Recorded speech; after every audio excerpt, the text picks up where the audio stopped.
We got the plan in motion. So let's fast forward a few hundred years, and God has saved his people and led the Israelites out.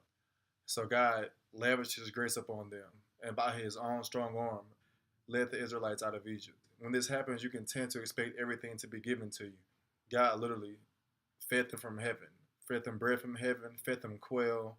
Their clothes didn't wear out. Everything was given to them. God came through with his plan. He came through with his promise. As we know, God cannot lie.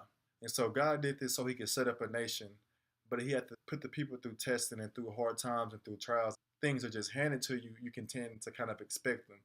That you can get on your back, get lazy, and not want to work for anything. So when you come to being saved by God, the first few moments or the first few months, God does. He helps you overcome things. He gives you grace to overcome certain sins that you've been dealing with for a long time. And through those first few months, God is wanting you to come to him and be attracted to him and draw near to him. But over time, you have to understand that God just can't continue to baby you. You have to grow step by step. And that's what he had to do with the Israelites.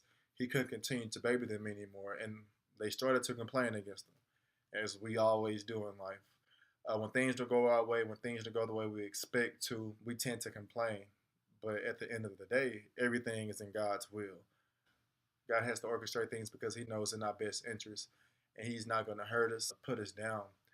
God is wanting to build us up, but to do that, he has to transform you, and that starts from within. He has to get a lot of those things out of your heart that you've been dealing with, whether it's anger, whether it's depression, lust, anything. All those things God had to get out. And that's what God did with the Israelites when he first took them out of Egypt.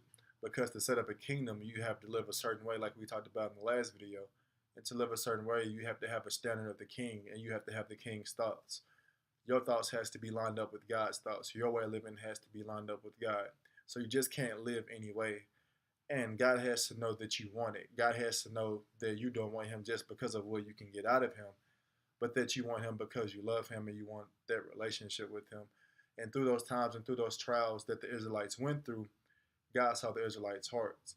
I mean, you give them everything that you want, but still yet you complain against them. He led you through the sea, through an impossible situation.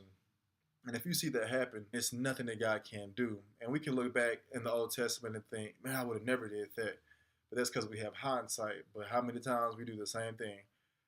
So this is the same God that led the Israelites out of Egypt and through the Red Sea, through the wilderness, through the desert, because he had a plan for them, was building them up so they could be a part of a kingdom and so they could lead a kingdom. Remember, God put us on earth to rule over and have dominion over the earth. Not for us to be lazy, not for us to think little of ourselves, but he put us on this earth so we could rule and so that we could build and multiply and bring more people into the kingdom. But you can't do that if you're not ready to conquer your inner self. You can't go and conquer everything else and go conquer the land if you can't conquer yourself and conquer the things that you're dealing with within your heart.